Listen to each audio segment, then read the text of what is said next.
माँ, आपकी इस घर में जरूरत नहीं है।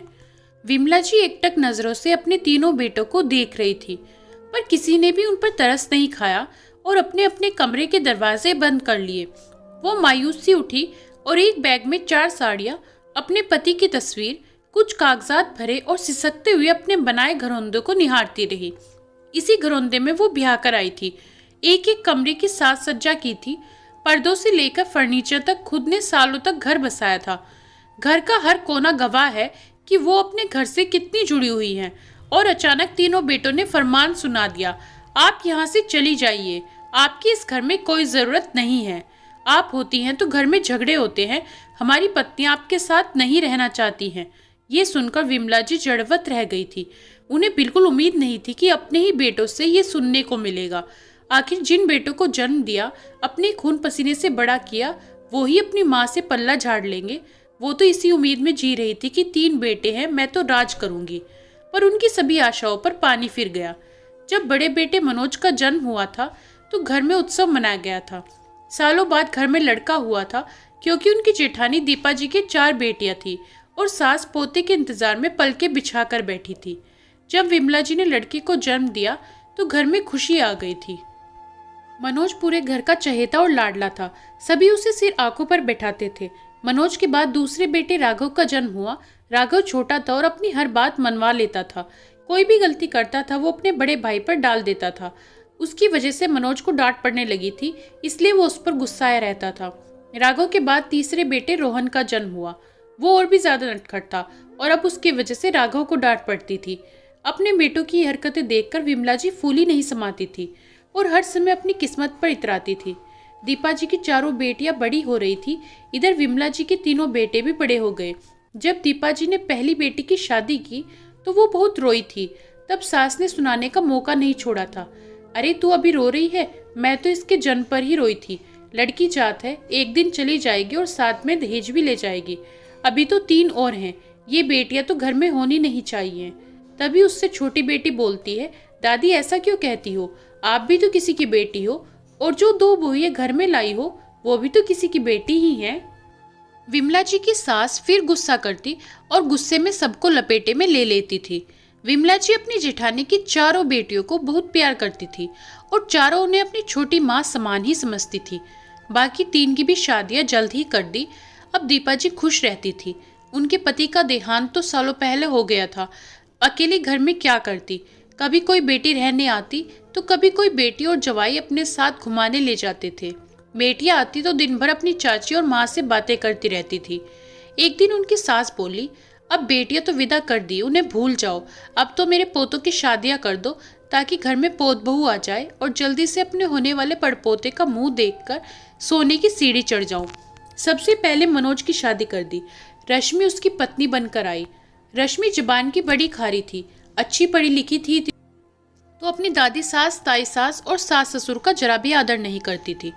उसे अपनी पढ़ाई का बड़ा घमंड था और इसी घमंड के चलते वो घर में किसी से भी मिलकर नहीं चली, हमेशा अपने में लगी रहती थी।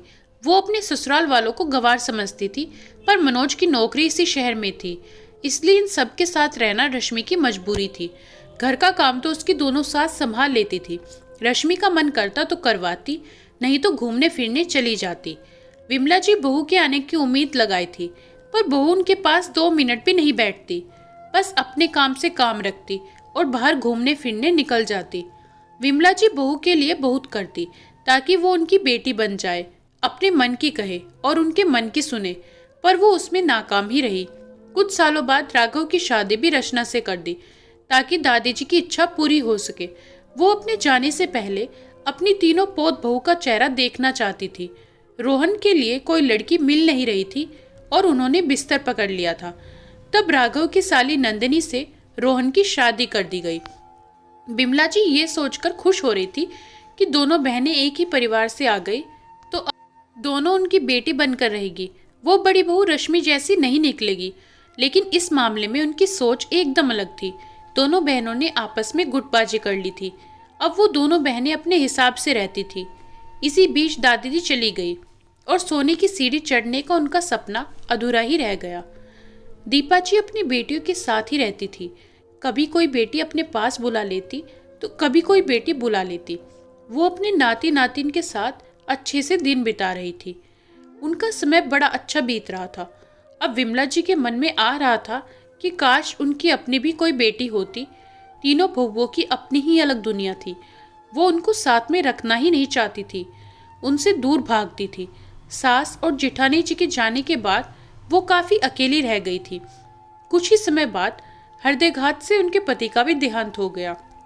सभी रिश्तेदारों ने समझाया चिंता करने की जरूरत ही नहीं है। 3 बेटों बहुओं और पोते पोतियों से भरा परिवार छोड़कर गए हैं। अब विमला जी भी समय के साथ चलने लगी, घर में अपना मन लगाने लगी। अब तीनों बहुएं बिंदास हो गई थी, एक दूसरे को कुछ भी कह देती और एक दूसरे के साथ लड़ने झगड़ने लगती थी। विमला जी उनकी काम को लेकर लड़ाई और रोज की चिकचिक से परेशान हो गई थी।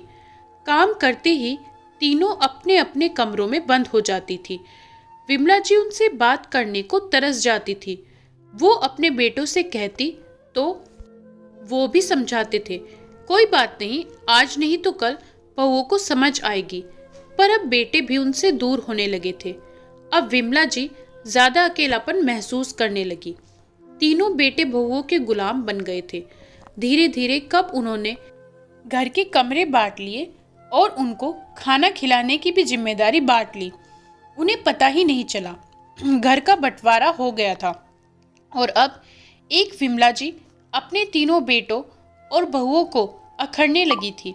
बड़ी बहू रश्मि 2 रोटी खिलाती थी पर साथ में 10 ताने देती थी और मंझली बहू जो करती वो छोटी बहू नंदिनी भी करती थी। बड़ी बहू कहती थी, बड़ी हूँ तो क्या हुआ, क्या सारी जिम्मेदारी मेरी ही है? अभी जायदाद का बंटवारा करोगे तो दोनों छोटी देवरानियां अपना हिस्सा छोड़ देंगी क्या? जब हिस्सा लेंगी तो फर्ज भी निभाएं। बीच की बहू रचना भी अपनी सास को ताना देती थी, देख लो सासू माँ, ना बड़ी बहू काम आ रही है ना ही छोटी बहू, पर मंझली बहू ही आपको 2 रोटी दे रही है। फर्ज तो बड़ी का होता है। वैसे भी जेठ जी तो घर परिवार के लाडले रहे हैं और छोटे देवर आपके लाडले रहे हैं। मेरे पति तो बीच में ही प्यार को तरसते रह गए, फिर भी उनकी पत्नी आपको 2 रोटी दे रही है। विमला जी कड़वे घूंट पी जाती। बीच बीच में वो दीपा जी से बात करके दिल हल्का कर लेती थी। वो उन्हें हिम्मत देती थी। विमला जी की बहुओं में अब ठन चुकी थी और अब कोई भी उन्हें रखना नहीं चाहता था। तीनों के बच्चे बड़े हो गए थे, उनमें झगड़े होने लगे। विमला जी गेंद की तरह इधर उधर धक्के खाती थी। कभी किसी बेटे के घर खाना खाती तो कभी किसी बेटे के यहाँ खाना खाती थी। पर अब उनकी उपस्थिति से घर में सबके चेहरे लटक जाते थे। उन्हें लगता था घर में उनकी किसी को कोई ज़रूरत ही नहीं है। एक दिन वो सुबह छत से सोकर नीचे आई तो उन्हें चाय की तलब लगी। तीनों ही बहुओं ने दरवाज़ा नहीं खोला। उन्होंने दरवाज़ा बजाया तो बेटे बाहर आए और बोले, माँ, आप क्यों बहुओं को परेशान करती हो? ये घर छोड़कर क्यों नहीं चली जाती हो? इस उम्र में कहाँ जाएंगी, क्या करेंगी? इससे किसी को मतलब नहीं था और अपने आत्मसम्मान से और समझौता ना करना पड़े, इसलिए आज विमला जी ने अपना घर छोड़ दिया। और जैसे ही वो घर से बाहर निकली तो खुशी के मारे उनकी आंखें चमक गई। दीपा जी की सबसे छोटी बेटी बाहर कार लिए खड़ी थी, जो उसी शहर में रहती थी। वो अपनी चाची को अपने साथ लेकर चली गई। दीपा जी ने ही उसे फोन करके सब बताया और उन्हें साथ लाने को कहा था। उसने अपने एडवोकेट पति को सारी घटना बताई और कागजात दिखाए तो वो भी हैरानी से बोला, चाची जी, घर पर आपके तीनों बेटों का कोई हक नहीं है। ये घर तो दादी जी अपने दोनों बेटों के नाम किया था और जब दोनों बेटे नहीं रहे तो ये घर मम्मी जी और आपके नाम हो गया है। पति की संपत्ति की उत्तराधिकारी पत्नी ही होती है। आप दोनों इसकी बराबर की हकदार हैं। आप चाहें तो अपने बेटों पर मुकदमा करके घर वापस ले सकती हैं और उन्हें घर से बेदखल कर सकती हैं। अपनी बेटी जमाई के मुंह से ये सुनकर विमला जी हैरान रह जाती हैं, पर वो उस समय कुछ जवाब नहीं देती हैं। अगले दिन दीपा जी बड़ी बेटी के घर से वापस आ जाती हैं और पूछती हैं, विमला तूने क्या सोचा? भाभी, मैंने कुछ नहीं सोचा। मैं कुछ करने का सोचूंगी तो लोग क्या कहेंगे? एक माँ अपने ही बेटों पर मुकदमा कैसे कर सकती है? रिश्तेदार और समाज वाले क्या कहेंगे? विमला, जब 3 बेटे मिलकर माँ को घर से निकालकर बेघर कर सकते हैं तो एक माँ भी मुकदमा कर सकती है। इसमें गलत कुछ नहीं है। अभी तेरे बेटे तेरी सेवा करते तो तू क्या उन पर मुकदमा करती? अपना घर भी लेना जरूरी है, नहीं तो इस बुढ़ापे में कहाँ धक्के खाएगी? कौन तुझे अपने घर में रखेगा? विमला जी की बात समझ में आई। उन्होंने अपने जमाई पर पूरा भरोसा किया और तीनों बेटों के खिलाफ मुकदमा कर दिया। नोटिस मिलते ही तीनों बेटों के होश उड़ गए। आखिर माँ ऐसा कैसे कर सकती हैं? अगले दिन कोर्ट में सब हाजिर थे। विमला जी ने अपनी बात कही, मेरे तीनों बेटों ने मुझे अपने ही घर से निकाल दिया है, इसीलिए मुझे अपना घर वापस चाहिए, जहाँ पर ये तीनों अपने परिवार समेत रह रहे हैं। इन तीनों को माँ की 2 वक्त की रोटी भारी लगती है, तो मैं इन्हें अपना घर क्यों दूँ? ये घर मेरे पति के हिस्से का है, जिसमें मेरी जेठानी जी भी बराबर की हिस्सेदार हैं। मुझे अपना घर वापस चाहिए। पति के जाने बाद मेरा भरण पोषण कैसे होगा? तो मैं ये भी चाहती हूँ कि तीनों बेटे हर महीने एक निश्चित राशि मुझे भेजें, ताकि मैं इज्जत की 2 रोटी खा सकूं। माँ, आप ये क्या तमाशा क्यों कर रही हैं? अपने ही बेटों को कोर्ट में घसीटते हुए शर्म नहीं आई? आप केस वापस लीजिए। हम तीनों आपको 2 वक्त की रोटी दे देंगे। फालतू में कोर्ट के चक्कर लगेंगे। मनोज ने कहा, मम्मी जी, अब तक हुआ जो हुआ सब भूल जाइए। आप बारी बारी से हम तीनों के पास रह लीजिएगा। 4-4 महीने की रख लेते हैं। बेकार ही हम सबके मायके में भी हमारी इज्जत उतर गई कि आपने अपने ही बेटे पर केस कर दिया है। रश्मि ने समझाया, लेकिन विमला जी ने ठान लिया था, वो अब जब तक जिएंगी इज्जत की रोटी खाएंगी। वो किसी की क्यों सुने? अब बात जब घर खाली करने की आई तो बेटे बहू मीठा बोल रहे हैं। वैसे रोज कड़वी बातें सुनाते थे। तुम सब कान खोलकर सुन लो, अब मैं किसी की कोई बात नहीं सुनूंगी। ये मेरा हक है और मैं लेकर रहूंगी। तीनों अच्छा कमाते हो तो अपने परिवार को लेकर किराए के घर में भी रह सकते हो, और तुम तीनों हर महीने मुझे खर्चा भेजोगे।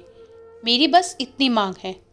बड़ी बदकिस्मत हूँ मैं जो मुझे ये सब करना पड़ रहा है। काश तुम लोग अपने संस्कार भूले नहीं होते। काश तुम अपनी माँ की कदर करते तो तुम्हें आज ये दिन देखना नहीं पड़ता। घर की इज्जत बाहर उछलती है तो उसके छींटे सब पर आते हैं। कोर्ट ने कुछ महीनों बाद फैसला सुनाया।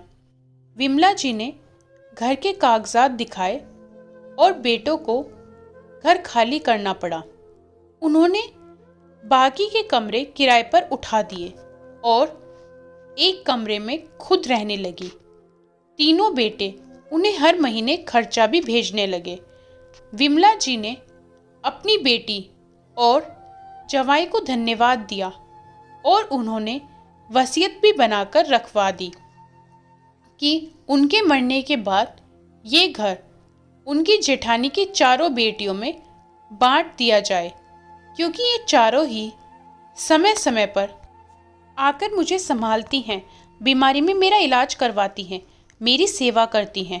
अब दीपा जी भी कुछ दिनों के लिए उनके साथ रहने आ जाती थी। भाभी, आप बड़ी किस्मत वाली हैं जो आपको 4 बेटियां हैं, विमला जी ने कहा। तो वो मुस्कुराकर बोली, ये चारों मेरी ही नहीं, हमारी बेटियां हैं।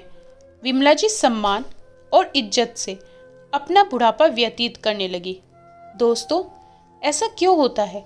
एक माँ कई बच्चों को पाल लेती है, पर कई बच्चे मिलकर भी एक माँ को 2 वक्त की इज्जत की रोटी नहीं दे सकते।